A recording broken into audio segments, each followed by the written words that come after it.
Doctora Sonia, la primera pregunta que tengo para usted, ¿por qué es importante que dentro del equipo interdisciplinario se pueda contar con un médico psiquiatra?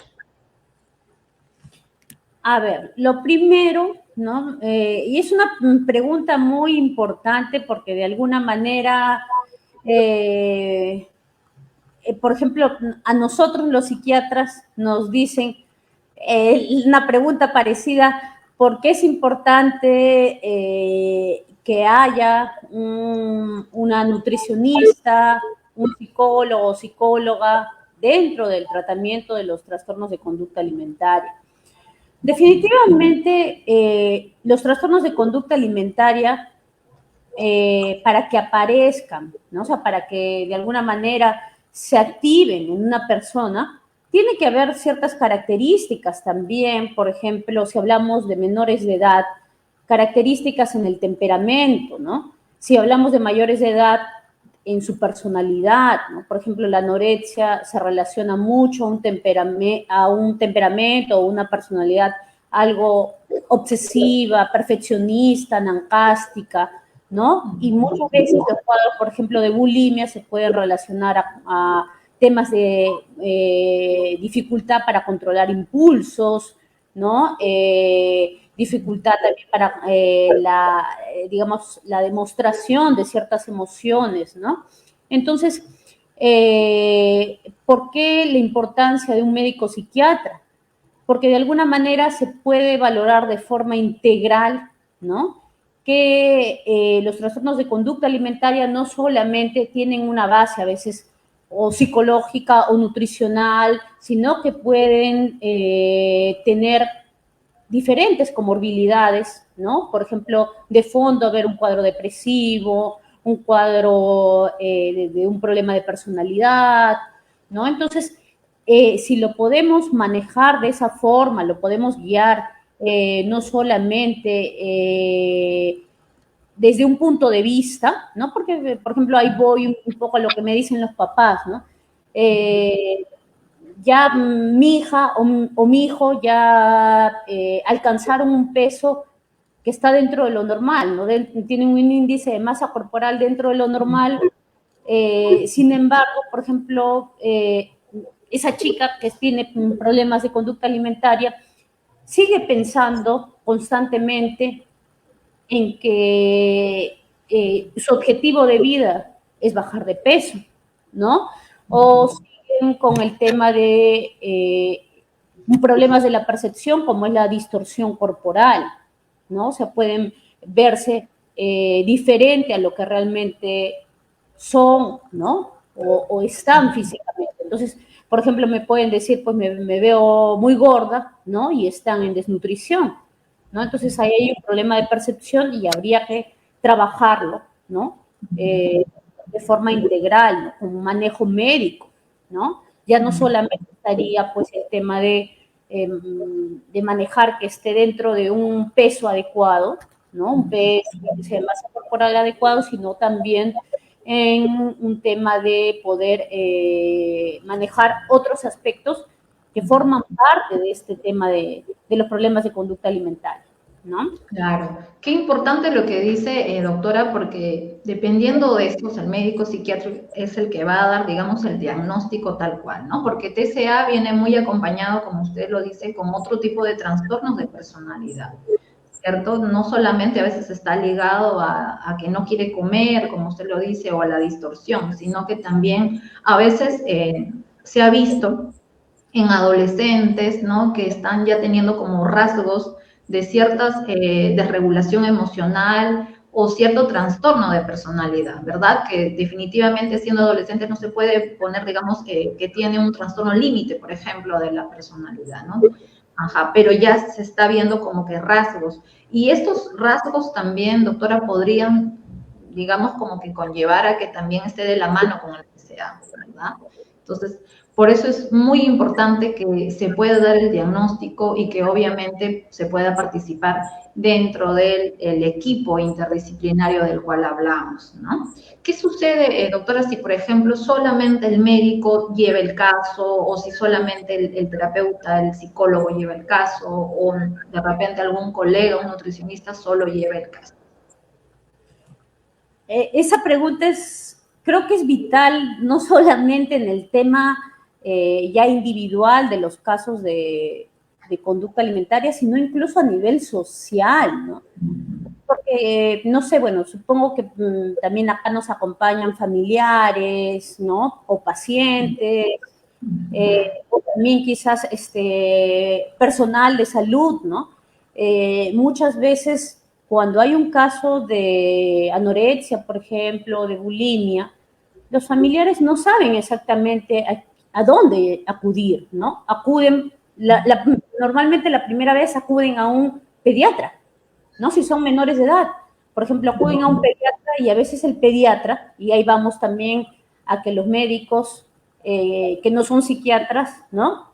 También deben de manejar algunos aspectos importantes de este tipo de problemas, ¿no? Porque muchas veces, por ejemplo, podemos ver a alguien, si bien ha bajado de peso, pero no está en un tema de desnutrición, y el pediatra podría decir, señora, está bien, no se preocupe, ¿no? Su hija o su hijo está dentro de los parámetros normales, no tiene por qué preocuparse.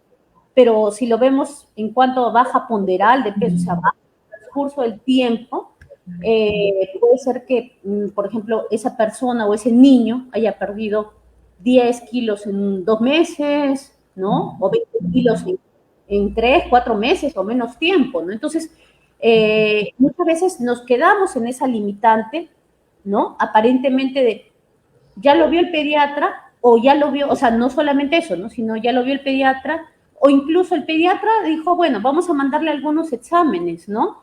Y sobre todo lo que digamos, a veces a nivel social tenemos ese tema de la hemoglobina, ¿no? Eh, Creemos que la persona está bien cuando la hemoglobina está dentro de lo normal, ¿no?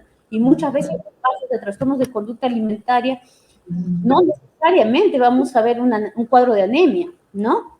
Por ahí, a veces, pues sí, se puede dar una anemia leve, moderada, pero muchas veces el organismo se va adaptando también, ¿no? Se va adaptando y genera mecanismos para poder compensarlo. Entonces, ¿qué pasa? A ver, el pediatra o el médico internista, ¿no?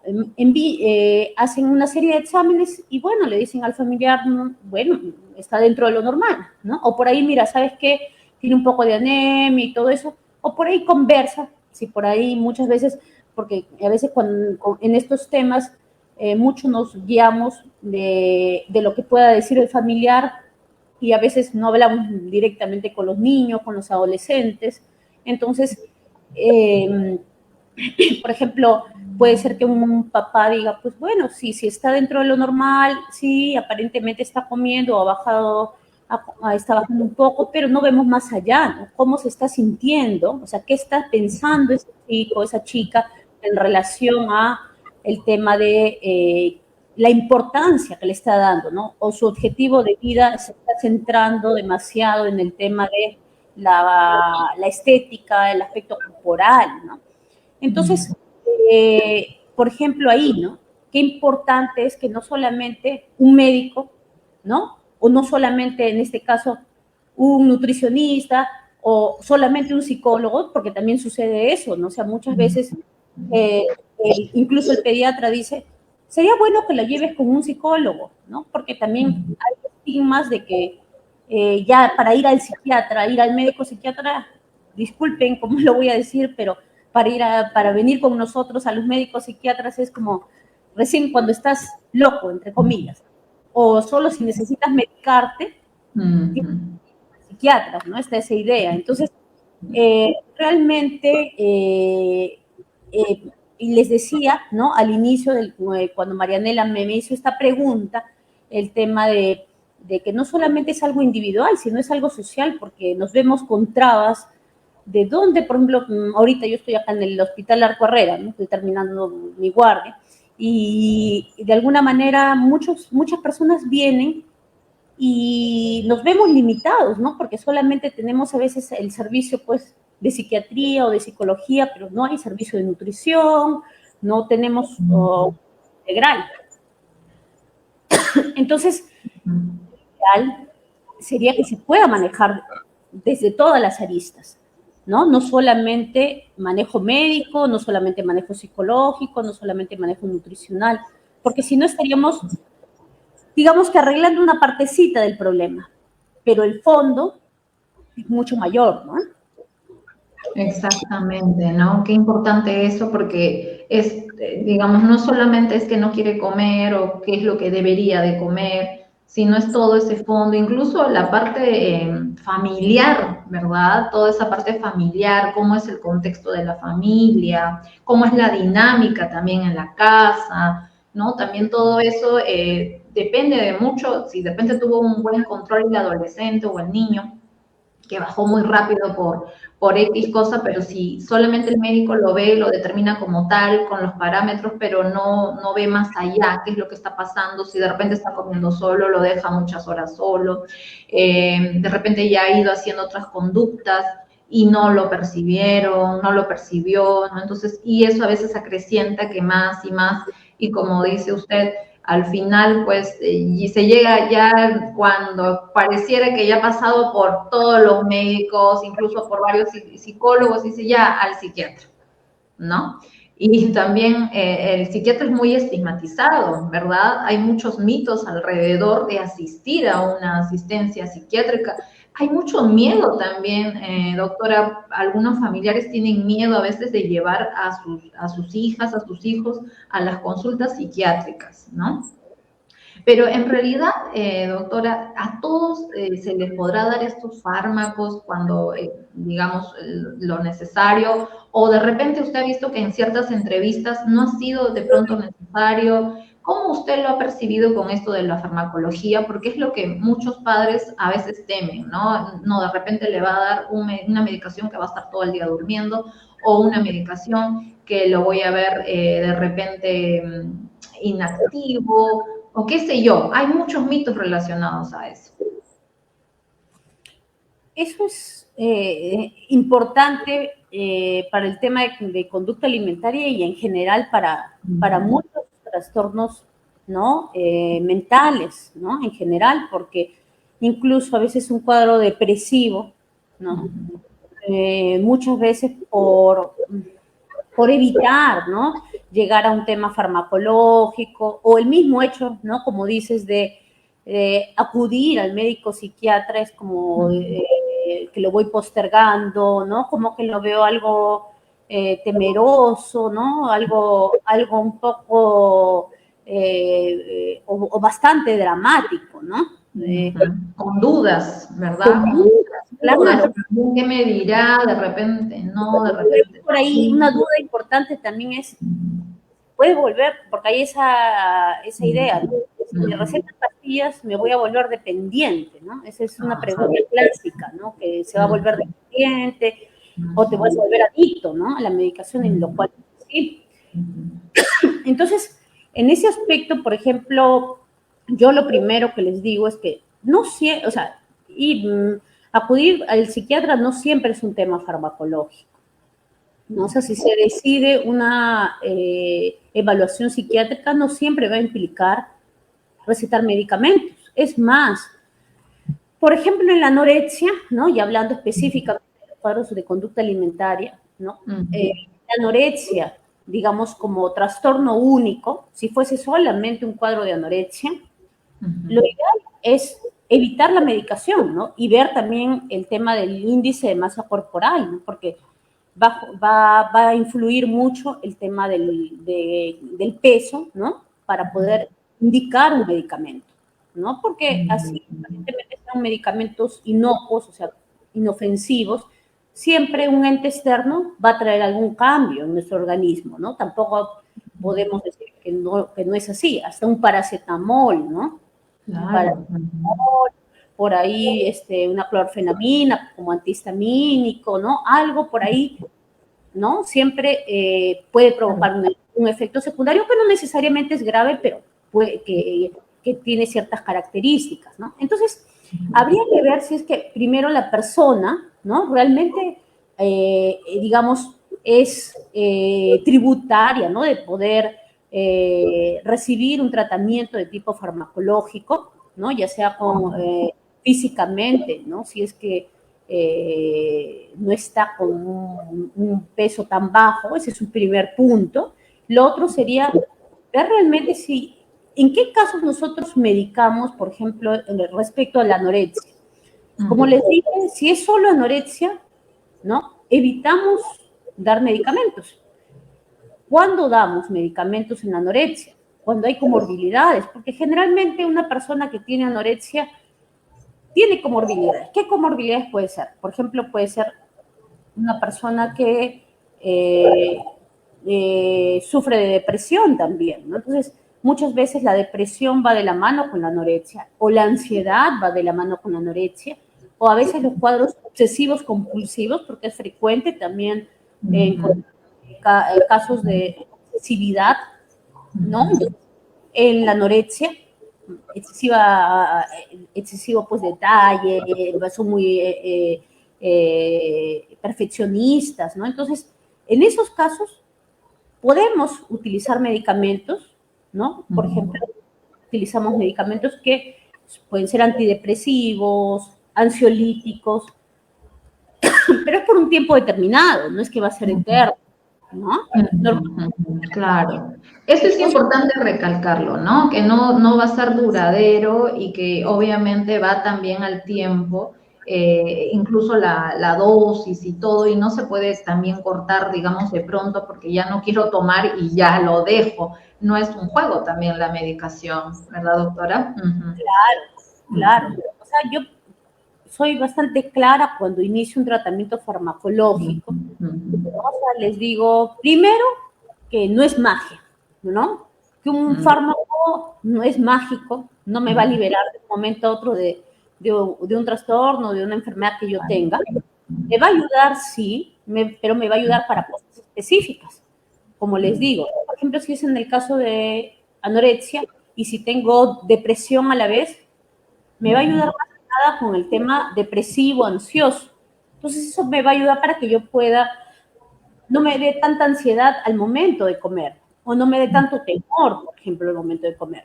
Si hay un cuadro de bulimia, por ejemplo, en temas de atracones, ¿no? Entonces lo que va a hacer, quizás ahí lo que voy a tratar de manejar es también, ¿no? Bajar un poco el tema de la ansiedad, la impulsividad, ¿no?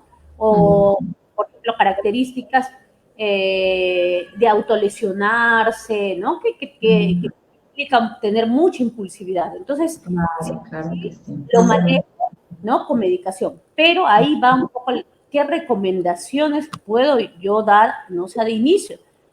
Una medicación, la mayor parte de medicamentos que utilizamos en psiquiatría hacen efecto recién a la semana o a la segunda semana, ¿no? Eso es algo claro. Un tratamiento, si se inicia un tratamiento, lo ideal es que mínimo se tome 6 meses, ¿no? Porque muchas veces tengo pacientes pues, que mejoran, ¿no? En 2 semanas, 3 semanas, y de ahí me dicen, como me sentía mucho mejor, ya dejé la medicación, ¿no? Entonces ahí vienen recaídas. Y no solamente las recaídas, ahí va también lo que nosotros llamamos un síndrome de discontinuación, ¿no? O sea, es cuando voy dejando dejo la medicación bruscamente, a veces me pueden aparecer síntomas, digamos, bruscos por dejar la medicación, como por ejemplo mareos, me puede aparecer dolor de cabeza, ¿no? Temblor, ¿no? Entonces, todas esas características son importantes saberlas, ¿no? Porque a veces uno dice, tomo la medicación y en cierto tiempo ya me siento mejor y lo dejo, ¿no? Eso es muy importante. Ahora, yo soy en general, ¿no? Yo trato de evitar ser muy farmacológica, ¿no? Porque de alguna manera la idea no es que te voy a dar un medicamento para cada cosita, ¿no? Yo tengo colegas que te hacen recetas de 4, 5, 6 medicamentos y realmente es difícil, ¿no? Porque también hay que tener en cuenta que ahí viene un poco el miedo, ¿no? Porque yo sé cómo es este trastorno, las personas que lo padecen, por ejemplo, tienen mucho miedo a que algún medicamento vaya a subirlos de peso, ¿no? Entonces, hay que explicar todo eso, todo lo que conlleva, ¿no? Y también, por ejemplo, en qué casos tengo que tener más cuidado, ¿no? Por ejemplo, personas que tienden a las adicciones, porque a veces se puede hacer un mal uso de la medicación, ¿no? O sea, todo tiene prescrito, ¿no? Tanto como el ir dejando un tratamiento, ¿no? Exacto. Qué importantes las recomendaciones que nos está dando hoy la doctora Sonia. Y doctora, le comento que la comunidad ha empezado a hacer las preguntas. Ha empezado a hacer preguntas aquí. Voy a mostrar. Buenas noches, Glenda. Glenda nos dice, doctora, ¿el médico psiquiatra también realiza diagnóstico de un paciente con TCA a pesar que ya existe un diagnóstico por parte del terapeuta? Ya, es una pregunta también muy interesante. Buenas noches, Glenda, gracias por la pregunta, ¿no? Lo que pasa es que, bueno, siempre cada uno va a ir un poco defendiendo su profesión, ¿no?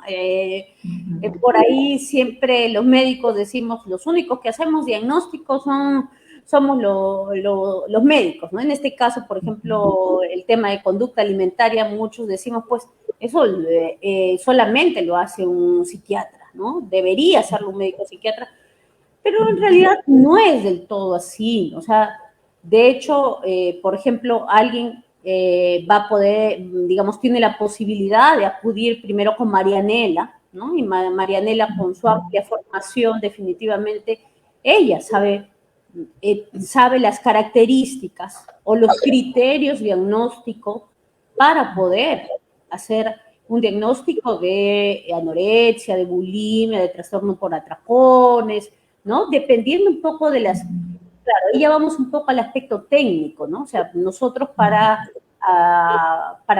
hacer un diagnóstico tenemos que tener criterios y generalmente los criterios nos basamos en manuales clínicos, ¿no?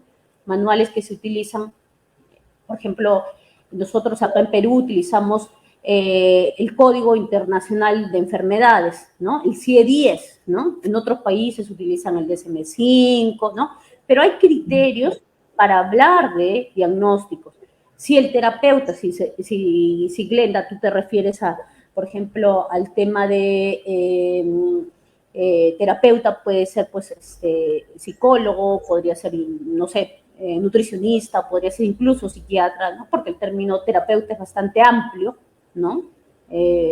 Podemos hablar de terapia física, terapia ocupacional. Entonces, claro, o sea, de hecho, hay una presunción diagnóstica, digamos así, ¿no? O sea, muchas veces, cuando Marianela, por ejemplo, hace un diagnóstico, probablemente ella va a decir, ¿saben qué? Yo veo que su hija, ¿no? Tiene algunas características, ¿no? En las cuales cumple para el criterio de anorexia nerviosa o cumple para el cuadro de bulimia nerviosa, ¿no? Pero después de eso, ¿no? Lo ideal sí sería que puedan acudir, ¿no? Ya lo hemos dicho, de forma integral, ¿no? Digamos, con psiquiatría, con psicología, para poder, ¿no? No solamente basarnos en anorexia, sino que quizás, ¿qué más hay, ¿no? Solamente está la anorexia o de fondo hay un cuadro de trastorno de personalidad límite, ¿no? O hay de fondo un trastorno obsesivo compulsivo. Entonces, ahí es donde más entramos nosotros, ¿no? Porque definitivamente, pues, me cerraría el tema de que solamente el psiquiatra hace el diagnóstico. Eso no es cierto, ¿no? O sea, hay una solución diagnóstica, claro. Ya nos vamos a términos a veces legales y todos, que definitivamente, pues, a veces el diagnóstico, por ejemplo, para poder hacer una receta, un certificado, un informe, pues muchas veces va a ser necesario el del médico psiquiatra, ¿no? Pero en general, diferentes terapeutas también lo Ujú. Buenísima, muy clara con su respuesta, doctora Sonia. Muy clarísima, ¿no? Podemos, según los, digamos, los criterios diagnósticos, podemos darlo, pero sí, el médico psiquiatra al final para poder evaluar, porque obviamente se tienen que hacer otras evaluaciones, ¿verdad? Que el psicólogo también sigue siendo a veces muy a demanda, ¿no? Continuar para ver si dentro de ese TCA hay otro trasfondo, otro trastorno de personalidad que es muy importante, ¿no? No quedarnos con tal vez que solo tiene un TCA, sino que por ahí puede haber una comorbilidad y eso nos va a ayudar mucho el médico psiquiatra. Muchas gracias, Glenda, por tu pregunta. Vamos con otra pregunta. Están siendo así preguntas muy puntuales. A ver, lo voy a mostrar acá. Aquí, Yoko, buenas noches, Yoko. Yoko dice, la sertralina, ¿cuál es la diferencia de tomarla en la mañana o en la noche? ¿Qué es mejor? ¿Qué será mejor, doctora Sonia? Podemos de todo, está bien, todo es interesante, todo es importante, porque a veces uno puede decir, pues no, o sea, quizás es una pregunta ya más específica, pero realmente, por ejemplo, el uso de sertralina es bastante frecuente también en nuestros pacientes. La sertralina, para aclararle a los demás, ¿no? La sertralina es un antidepresivo, ¿no? Ya en términos un poco más técnicos, nosotros hablamos de neurotransmisores, ¿no? O sea, hablamos, por ejemplo, en este caso, de la serotonina, ¿no? La serotonina es un neurotransmisor que de alguna manera nos va a ayudar a mejorar nuestro estado de ánimo, a bajar la ansiedad, a controlar un poco más la impulsividad, pero digamos, lo que hace en este caso la sertralina, ¿no? Es inhibir que se recapte la serotonina y que sea más útil, ¿no? O sea, para que haya más de serotonina, digamos, en el organismo. Entonces, hay más serotonina en el organismo, ¿no? Y eso en un determinado tiempo, como hemos dicho, 15 días, ¿no? Aproximadamente ya comienzo a ver cierta mejoría. Ahora, lo ideal, porque la mayor parte de antidepresivos, ansiolíticos como lo son la fluoxetina, sertralina, escitalopram, paroxetina, es mejor tomarlo después de alguna comida, ¿no? ¿Por qué? Porque sobre todo la sertralina, de alguna forma, puede causar, digamos, algo de epigastral o ardor en el estómago, ¿no? Entonces, por eso lo recomendamos después de la comida. Ahora, si es de mañana o de noche, lo ideal es tomarlo en la mañana, ¿no? De preferencia, como bueno, estamos hablando de problemas de conducta alimentaria, como todavía se supone que la alimentación va siendo paulatina, lo trato de dar en el tiempo en el que se puede comer un poco más, por ejemplo, que es el almuerzo, ¿no? Pero si se puede, en algunos casos hay gente que se le complica por el tema de los tiempos o el trabajo, tomarlo en las tardes, ¿no? En este caso después del almuerzo, puede ser después del desayuno. No lo recomiendo en la noche, ¿por qué?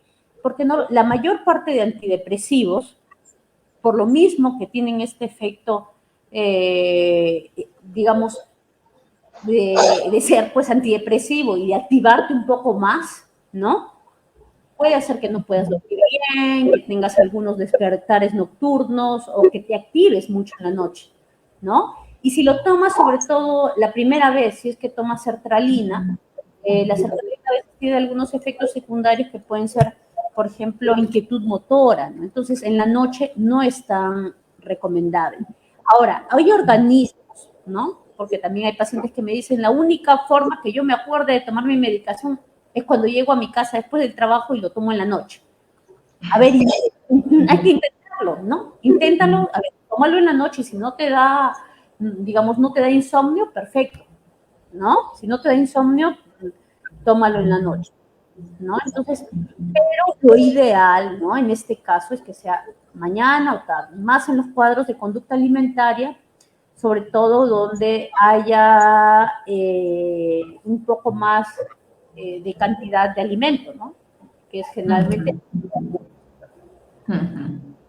Muchas gracias, doctora Sonia. Creo que ha estado muy resuelto y clarísima la respuesta.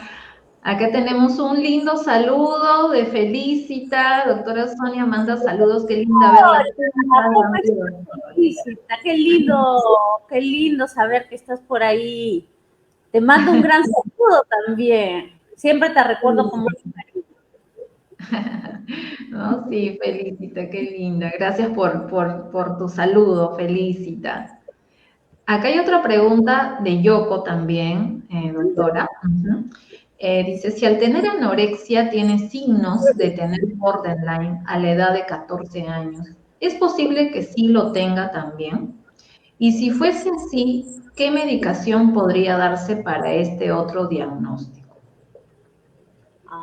Es una pregunta muy interesante y que justo hoy día lo hemos hablado acá en el hospital en La Guardia con los residentes, ¿no? Por el tema de la edad en que uno diagnostica los cuadros de personalidad, de trastornos de personalidad. Ajá. ¿No? ¿Qué es personalidad primero? O sea, ahí quiero brevemente, simplemente para que entiendan, ¿no? Sí, es muy importante eso, porque mucho se habla, ¿verdad? Pero a veces no lo tenemos así totalmente claro. Eso mismo, ¿no? Entonces, les pongo ejemplos de, bueno, nosotros, todos nosotros vamos formando una personalidad, pero la personalidad no es solamente o genética o no solamente son las vivencias, sino es una combinación. A eso los componentes de la personalidad son dos, ¿no? El temperamento y el carácter. El temperamento es lo que heredo genéticamente. Por ejemplo, a ver, si mis papás pues son introvertidos, ¿no? O sea, no son muy sociables, probablemente yo también tienda a eso, ¿no? Esa es mi parte genética, mi parte que es más difícil de que cambie, ¿no? Y esa es la parte del temperamento. Pero hay otra parte de la personalidad que es el carácter, ¿no? El carácter, de alguna manera, es algo que se va formando en el transcurso de nuestra vida. Por ejemplo, quienes me crían, ¿no? Porque no siempre me van a criar mis papás, hay gente que los cría los abuelos, la nana, no sé. Al colegio al que voy, el barrio en el que vivo, los amigos que tengo, y diferentes situaciones de vida que yo pueda tener, incluso, por ejemplo, el tema religioso, ¿no? Diferentes situaciones. Entonces, ese es el carácter. Entonces, la combinación de esos dos da la personalidad. Ahora, para que uno dice, pero la personalidad, entonces, ¿a qué edad se forma? La personalidad, o sea, cuando ya hablamos legalmente, ¿no? De cuándo podemos determinar un tipo de personalidad es a los 18 años, no antes, ¿ya? Antes podemos ver rasgos, ¿no? O sea, a ver, por ejemplo, a los 15, ahí Yoko nos está preguntando a los 14 años, claro, a los 14 años yo puedo, por ejemplo, ver algunas características y que ahí va más al temperamento, no puedo hablar de personalidad, o sea, yo no puedo hacer un diagnóstico como psiquiatra de trastorno de personalidad borderline a los 14 años, no sería muy ético, ¿no? O hacer un diagnóstico a los 11, 12. Ahora, hay estigmas y también un poco este tema de la salud mental, por un lado, es bueno que se haya digamos, difundido un poco más, ¿no? Que la gente conozca un poco más, pero también todo tiene que tener como no irse a extremos, ¿no? Porque ahora muchas veces incluso es como una especie de, un caché, ¿no? O sea, el hecho de por si acaso soy borderline, ¿no? O sea, me ha tocado pacientes, ¿no? Personas que me dicen, oye, por si acaso yo soy borderline, ¿no? O también... Como una etiqueta, ¿no? Es como que ya nos ponemos una etiqueta. Eso, ¿no? O sea, me pongo acá una etiqueta y yo digo, pero espérate, ¿no? Y ahí yo voy un poco justo lo que les decía a los residentes, porque a veces cuando vienen acá a la emergencia, a veces los residentes me dicen, disculpen cómo lo voy a decir, ¿no? Pero dicen, parece que viene un paciente o viene una paciente borderline. ¿Pero por qué dices eso? Es que me ha dicho que se ha cortado. Entonces, el hecho de que se corte, solo porque se corte, ya vamos a hacer un diagnóstico de personalidad borderline. No es así, ¿no? O sea, para hablar de diagnósticos también de personalidad, hay que tener mucho cuidado. Yo noto que últimamente se está haciendo como una especie de patologizar, ¿no? No sé si yo me voy también a extremos porque yo trato, ¿no? de no patologizar tanto, o sea, no como dice Marianela, no tanto poner un etiqueta, porque es como que te quedas con eso, ¿no? Entonces, pensar que con un solo síntoma, o un solo signo en este caso, o sea, el hecho de que alguien se corte, por eso voy a diagnosticar personalidad borderline. Incluso, doctora, disculpe que la corte, ¿no? Incluso de repente si ya como que lo decimos, mira, tú creo que ya eres borderline o parece que vas a ser.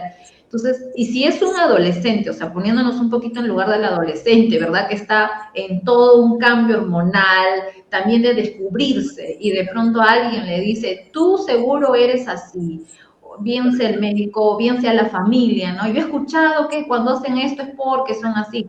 Entonces, el mismo adolescente probablemente piense que sí es cierto y puede de repente empezar a investigar, porque ahora todos los adolescentes investigan por redes y pues la información es muy distorsionada, ¿verdad? En las redes, todo lo que se habla respecto a esto. Incluso se dice, el famoso tal tiene borderline, el famoso tal es bipolar, ¿no? Entonces, y justo son como que famosos o están de moda. Y los chicos ven, mira, si el famoso tal es, y a ver qué hizo, qué no hizo, y empiezan a investigar, y probablemente eso también acreciente más, ¿verdad? Y creo que es muy importante lo que dice porque no se puede decir por decir, y mucho menos a un adolescente. Eso es importantísimo, ¿no? Porque a veces sin querer nosotros mismos como profesionales, ¿no?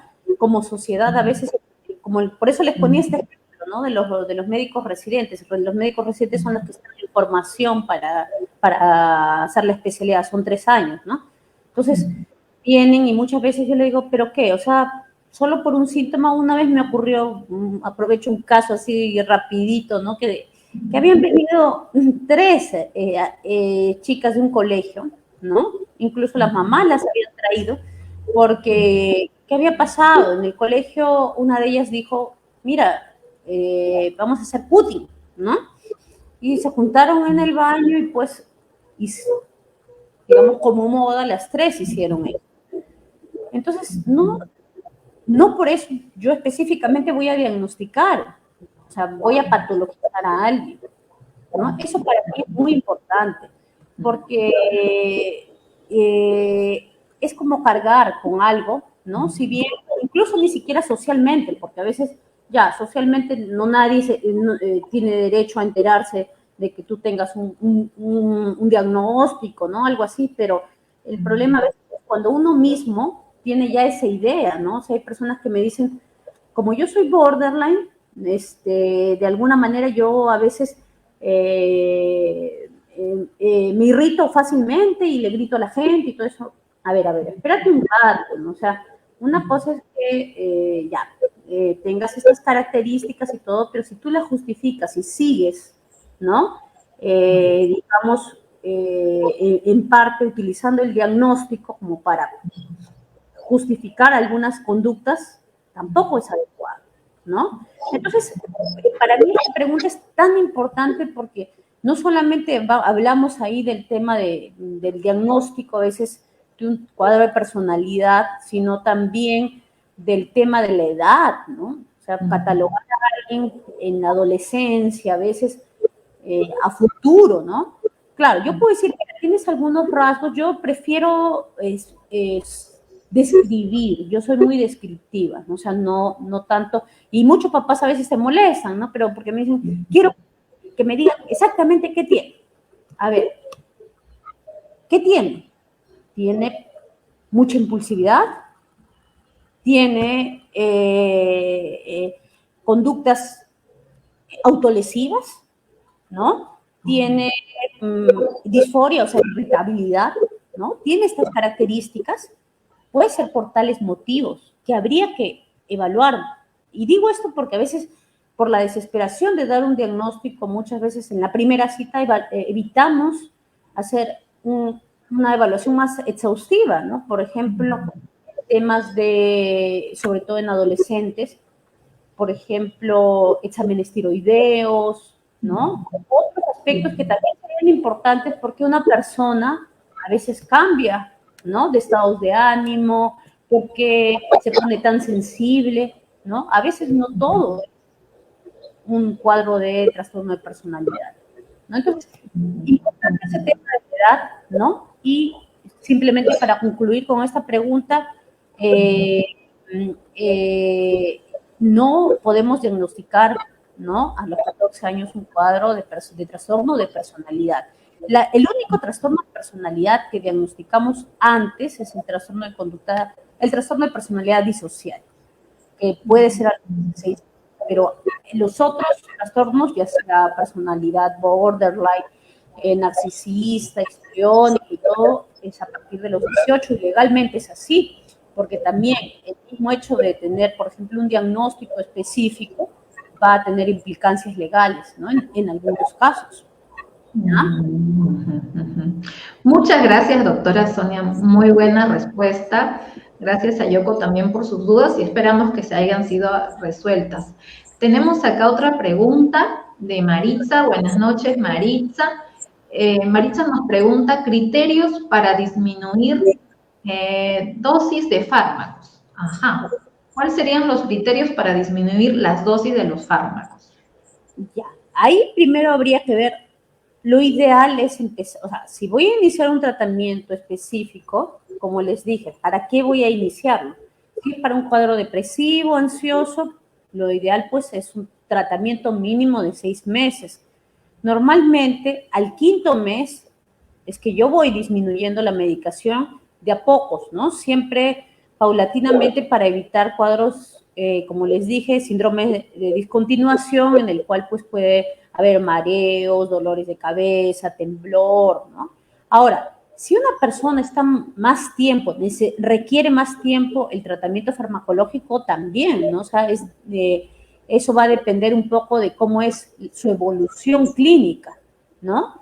Pero si yo voy, por ejemplo, a ver, si hay una persona que está 8 meses ya con tratamiento y voy viendo que mejora, ¿no? O sea, que está mejorando, entonces definitivamente uno de los criterios va a ser la evaluación clínica, ¿no? Si yo noto que mejoran las conductas, ¿no? Previas, de hecho voy disminuyendo la medicación. Ahora, otros criterios serían, va a depender de cada medicamento, ¿no? Por ejemplo, lo que yo trato de que sí sea poco tiempo de medicación, porque los 6 meses que les he dicho, por ejemplo, es para los antidepresivos, básicamente, pero muchas veces al inicio, ¿no? Cuando hay problemas de ansiedad, de conducta alimentaria, pues muy fuertes, a veces tenemos que iniciar también ansiolíticos, hipnóticos, ¿no? Por ejemplo, podría ser benzodiazepinas, alprazolam, clonazepam, ¿no? Si fuese necesario. Pero trato de que sea poco tiempo, ¿no? Entonces, a medida que va haciendo efecto, por ejemplo, el antidepresivo, ¿no? A los 15 días, al mes, trato de ir disminuyendo la medicación. Entonces, uno de los criterios, pues, es la mejoría clínica, definitivamente. Lo otro es que cumpla por lo menos, si es en cuanto a antidepresivos, los 6 meses, ¿no? Y definitivamente ir reevaluando constantemente para qué doy medicamentos. Como decía, a veces yo veo algunas recetas, ¿no? O sea, de algunos colegas que, a ver, en psiquiatría pues está el tema del antidepresivo, de dar a veces anticonvulsivantes, como por ejemplo valproato de sodio, dar incluso antipsicóticos, ¿no? Quetiapina, sulpirida, diferentes medicamentos, ¿no? Entonces, quizás los he dado al inicio, ¿no? Se los di al inicio porque a ver, había un tema tan fuerte en cuanto a, ya llegaba a ser incluso algo delirante, porque los trastornos de conducta alimentaria muchas veces tienen que ver, hay una distorsión de la imagen corporal, ¿no? Es decir, por ejemplo, me veo más gorda, ¿no? Me veo gorda, mejor dicho, y no es así, ¿no? Estoy desnutrida, pero hay una distorsión de la percepción. Entonces, en esos casos, dar un antipsicótico puede ser de gran ayuda. Pero si yo veo que eso ya está mejorando, ¿no? Eso puedo disminuirlo en 2 meses, 3 meses, ¿no? O sea, no necesariamente tiene que cumplir un tiempo como en los antidepresivos, ¿ya? Muchas gracias, doctora Sonia. Ajá, esperamos que a Maritza le hayamos podido resolver su duda. Y ahí como que viendo justo esa parte, ¿no? De los criterios, de la disminución. ¿Cuántas veces usted, doctora, recomienda poder asistir a la consulta del médico psiquiatra? A ver, yo de inicio, o sea, bueno, primero va a depender un poco de la severidad del cuadro, ¿no? Por ejemplo, nosotros cuando tenemos pacientes que vemos juntas, ¿no?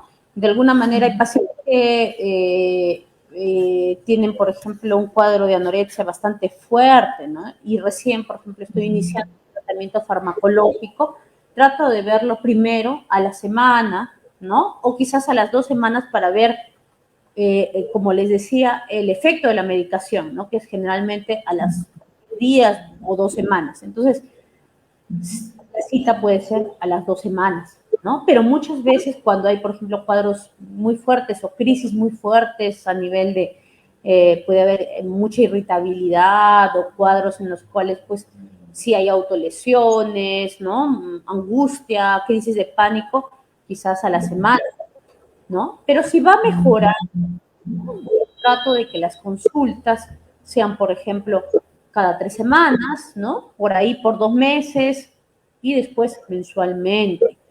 Yo siempre trato de decir de alguna manera que la medicación tendría, o sea, el tratamiento, ¿no? Farmacológico, o el tratamiento no solo farmacológico, el tratamiento terapéutico en general, ¿no? El tratamiento terapéutico en general, de alguna manera no debe ser, digamos, como algo, el paciente tiene que comenzar a abrir sus alas, ¿no? La idea no es tenerlo perpetuamente, ¿no? Lo ideal es poder, ¿no? Porque eso, ayudar a una persona implica también que pueda valerse por sí misma, que pueda tener herramientas a futuro como para poder resolver, ¿no? Las cosas que puedan día a día. Eso ahí quiere decir que está llevando un tratamiento adecuado, ¿no? Entonces, vamos por ese lado. Muchas gracias, doctora Sonia. De verdad que su presencia ha sido de gran ayuda para toda la comunidad. Espero que todos hayan podido resolver ahí sus dudas.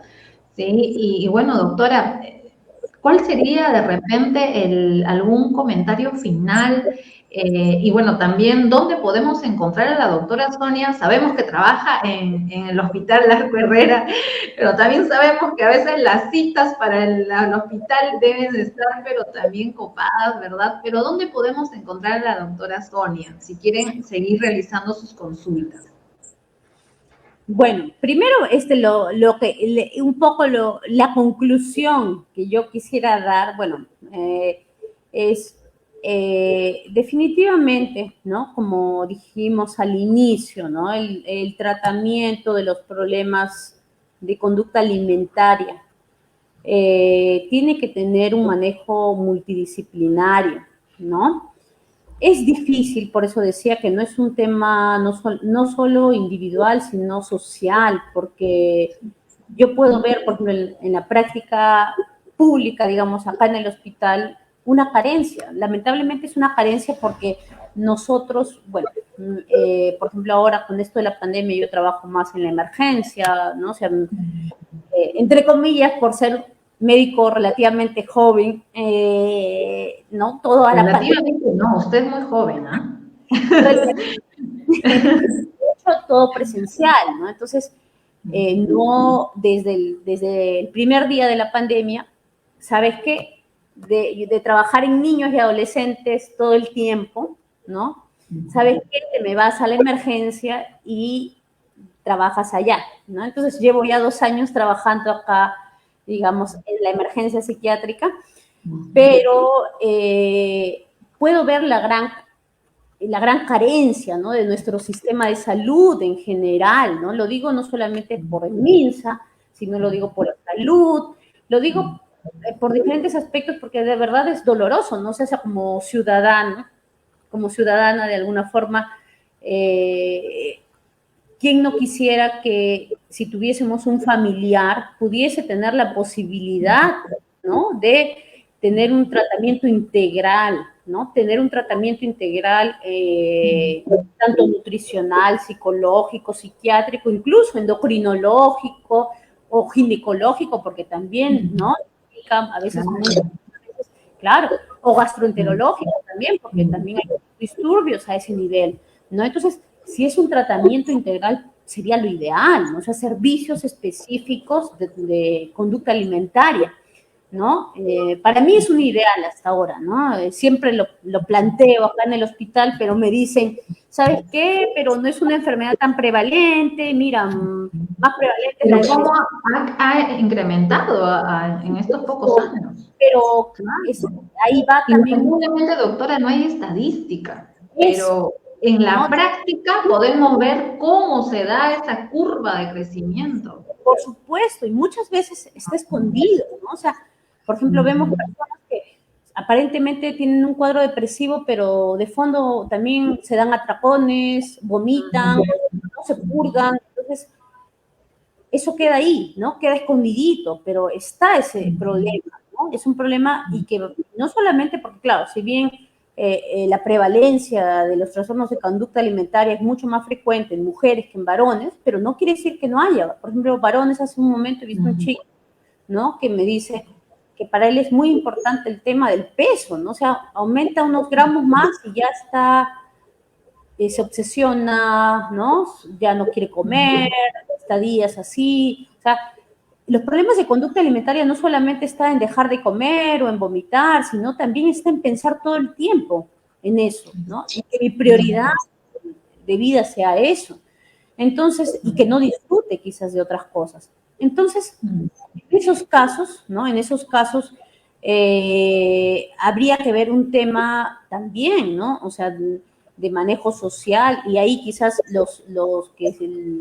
los invitados, ¿no? Si tienen familiares y todo eso, también invitarlos a que de alguna forma hagan peticiones a nivel del Ministerio de Salud y cosas así, porque a veces da pena si es que a veces no tienes dinero, no puedes acudir, ¿no? A algún lugar específico, ¿no?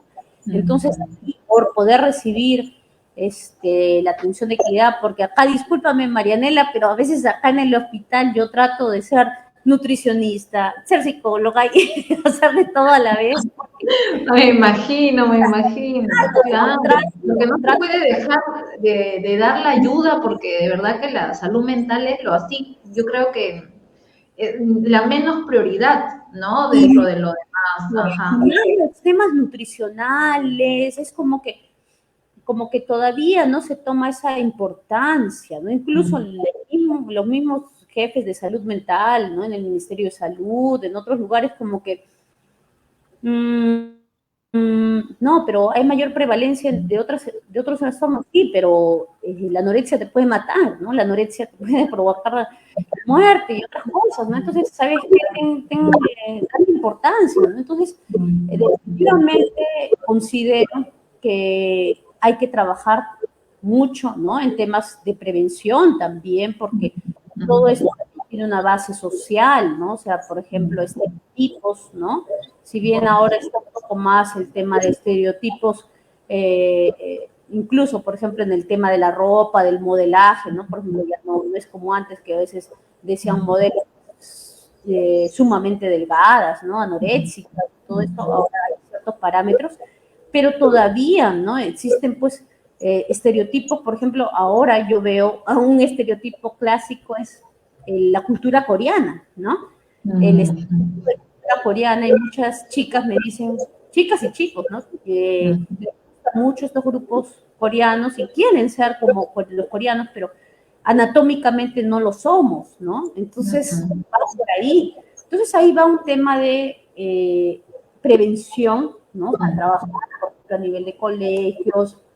Considero que el manejo, por ejemplo, de tener una buena autoestima, ¿no? Del bullying también, porque muchas personas que tienen problemas de conducta alimentaria, pues, han sido víctimas de bullying, ¿no? Entonces, la prevención, el tema de tratar este tipo de trastornos desde el inicio, ¿no? No esperar, a veces dices, no, mi hijito comenzó a pedirme dietas para bajar un poco de peso y tal cosa, y por ahí le voy dando, ¿no? Algunas dietas, o quiero ser vegetariano, por ejemplo, ¿no? Cuidado, ¿no? Porque los niños no deberían estar en eso. No es, no es, y eso, bueno, tú sabes mucho más, pero cositas, tener las pautas claras, sobre todo en niños y adolescentes, es vital, ¿no? Es vital, y tratar, pues, de que sea un tratamiento. No hay que tener miedo a venir a los psiquiatras, ¿no? No hay que tener miedo a ir al psicólogo, no es malo, no es loco, no siempre es fuerte, ¿no? No siempre uno, a veces uno mismo, ¿no? Como personal de salud, nosotros mismos necesitamos a veces ayuda, ¿no? Entonces, definitivamente hay que liberarnos de esos estigmas para los que son papás, los que están acá. Por favor, no se centren en eso de que tienes que ser fuerte y cosas así, ¿no? Hay que ayudar también, ¿no? Entonces, va por ese aspecto, y un buen manejo es la parte integral, poder ir a nutrición, poder ir a medicina, psicología, todo lo que conlleva un tratamiento adecuado, como debería darse, ¿no? Con los problemas de conducta alimentaria. El otro tema, que ¿dónde me encuentran? Bueno, me encuentran en varios sitios. En el Hospital Arcarrena, me encuentran de forma particular, ahora estoy en el Instituto Neurometabólico y en Renacentes también, donde trabajamos más específicamente los trastornos de conducta alimentaria, pero básicamente lo que es clínica de tarde, ¿no? En Renacentes trabajamos básicamente lo que es clínica de tarde desde la 1 hasta las 8 de la noche, ¿no? Todo lo que conlleva. ¿Sí? Genial, entonces, ahora sí. Está así. Y muy bien, pueden seguir a la doctora ahí. Me imagino que Renacentis también tiene su página de Facebook, ¿verdad? También el Instituto Neurometabólico, ahí manejamos un poco más la parte, digamos, de forma ambulatoria, ¿no? Hay consultas ambulatorias, básicamente, ¿no? Bien, entonces le encontramos a la doctora Sonia en Renacentis y en el Instituto Neurometabólico. Genial. Ajá. Muchas gracias, doctora Sonia, por darnos su valioso tiempo. Sé que su tiempo es apreciadísimo. De verdad. Hay que vivir también. Le agradezco bastante, doctora Sonia. Y bueno, espero pues de repente ahí para otras oportunidades, más dudas que tenga la comunidad, puedan nuevamente estar con nosotros. Muchas gracias, de verdad ha sido muy valioso para nosotros, le agradecemos mucho. Y también de manera personal, espero pues que ahora que ya se fue la pandemia podamos juntarnos. Gracias, María, ha sido un gusto. Tú sabes que te tengo un gran cariño, de verdad confío muchísimo en ti, en la parte nutricional. Digo, la mejor nutricionista, Marianela, a todos. Marianela también está ocupada, no puedo recargarla, pero trato de que las personas puedan, porque Marianela, de hecho, yo la conozco y no solo disculpa si me demoro un ratito, pero quisiera decirlo esto, hay algo que las pacientes que se ven contigo siempre me dicen, no solamente ella me habla de comida, de tema nutricional, sino ella sabe de muchos aspectos porque Marianela está formada también en diferentes terapias psicológicas, hace manejo psicoterapéutico bastante bien, ¿no? Y hay algo que muy aparte de la formación cognitiva y todo, académica que pueda tener una persona, está el tema de la empatía, el carisma, y eso es algo que resalto mucho en ti. Así que un gran abrazo, Marianela, y cuando quieras, Gracias, doctora. cualquier tema para servirte,